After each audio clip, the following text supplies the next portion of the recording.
welcome to Ansel Adams Art Literacy Project. This one is going to be a 2-day project, so you'll want to make sure and schedule 2 different times with your teacher to come in and do this, leaving yourself enough time in between to go get some pictures printed, because the kids do get to do some photography from this one. And then the second part is they'll get to do some charcoal drawings and learn those techniques. So the supplies you want to make sure you have ready are plenty of Q-tips. This will help with the charcoal drawing. Just some small squares of drawing paper. Take and cut them up into this so they can practice on this and get used to it before their big one. You want to have enough charcoal pencils for each student. There should be a large bag in there. Make sure they're sharpened. These are kind of in bags. These are their eraser material. You just have to break off chunks when they need it, so you'll just want to make sure you have enough of that. The postcards are for their final drawing when we get to that, so make sure there's enough for one for each child. Hairspray goes on after they've done the drawing to kind of set it in place so it doesn't smudge anymore. So make sure to have a can or 2 of that. And then you'll have black paper like this in here, and you'll want to cut it down to this size. Hopefully there's some examples in there. You'll just be cutting a strip off the bottom so that this is, you'll see in the final project how the postcards fit nicely down there and create a good collage on that size. So that's kind of some prep work there. You'll also want sandwich bags. This is just makes it easier to divide the pictures up to hand back to the students after you've got them printed. Hello, welcome to the first part of Ansel Adams. I have got an awesome helper here, Mila. She's gonna help me demo this.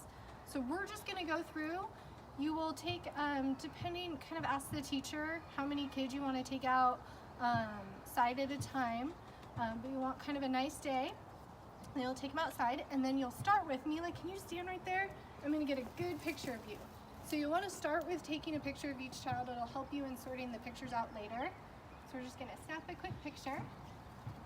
Okay, so we've got that. So now you're going to take and decide something that you think is really pretty that you want to take a picture of and then maybe turn into a drawing later.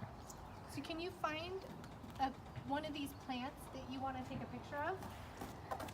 You want to do... we don't have a lot of flowers right now. This one? Maybe one of these 2. One of these 2? This one's really pretty because you've got some different color in it. Do you want to try and do maybe this one? Because you can get some of these different color variations when you go to do your drawing. This one? You want that one? Yeah. Okay, so what I'm going to do, I'm going to give you my camera. You come over here. So we're going to take a far away picture. So you have that. So go ahead and just snap a picture of that far away. All right, you've got that. So then come in here and you can hold it or I can hold it. You would get really close up like that. What do you think? You position it and then take the picture. Do you want it right there? Yeah. Okay, that's where you want it. So now you have your pictures. And once you've done that with all the kids, you'll take those to probably Costco or somewhere like that. Have them printed and then just package them together when you come back into the classroom, so they each have a picture of themselves. They get to take home for fun, and then both a close-up and far away. All right, we are back for part 2 of Ansel Adams, and you'll now have kind of a little baggie with the pictures in them. The kids' photo will help you know just how to hand them out nice and quick, so they'll each get that. And a point we didn't mention is you'll want to make sure and you print them in black and white, because it's we're really teaching the black and white and color contrast there. And then they'll be drawing in the black and white.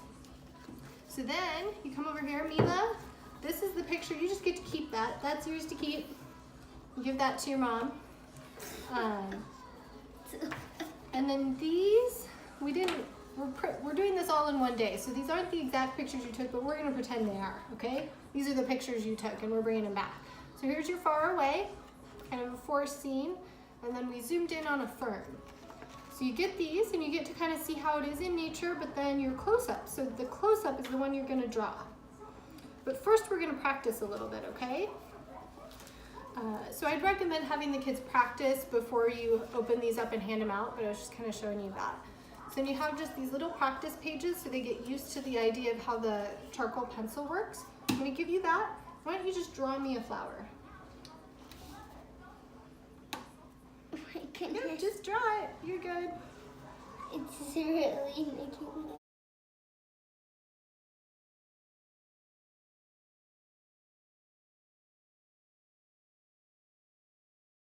A piece and demo this for the kids on the projector or not, but if you take this with this, you can kind of just create shadow by pulling it in like this. So you want to just use your Q-tip to create shadow. Okay. Yep, so when you're looking at it, see how that works? Yeah.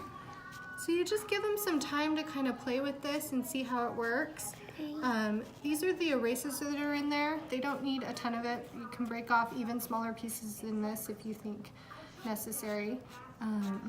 But if you want to just try finding a place on there that you might want to erase, you can kind of test it with that. Do you want to test erasing? Yeah, see how well it erases that? Yeah, it really erases. Does the shadow more. If they push harder, it gets that. So it's kind of getting them used to how it works. All right, so now that we have had time to practice, that's when you'll go ahead and let them open up their pictures and let them know they can keep theirs, set the one that's far away aside, and then choose their close-up one and kind of set it here on their desk, and then there's a postcard for each of them that they get to do their final project on. So now you're going to try and draw this fern and use the shadows around it to create that picture. You want to do that? Can you draw that fern for me? Okay. All right. It's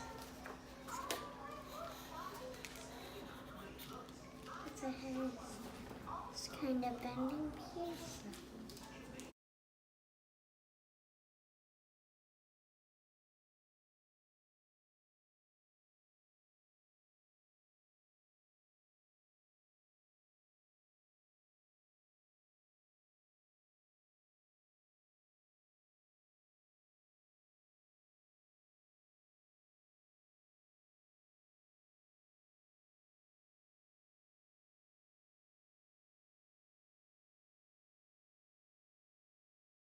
So Mila has finished her project here.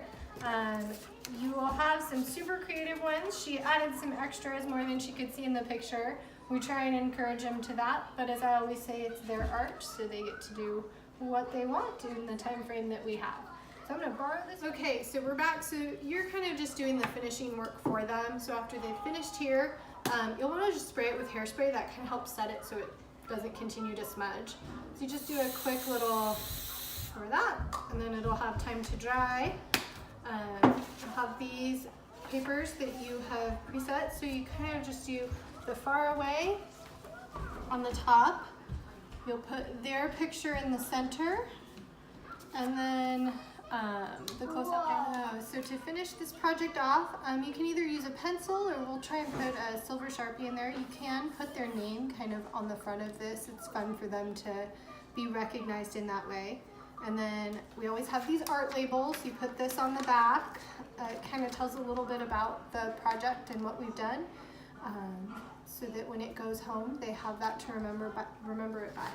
And then just discuss with the teacher where the best place to hang it and display it is. And we do always have, I'm going to go over to the bin, I just remembered.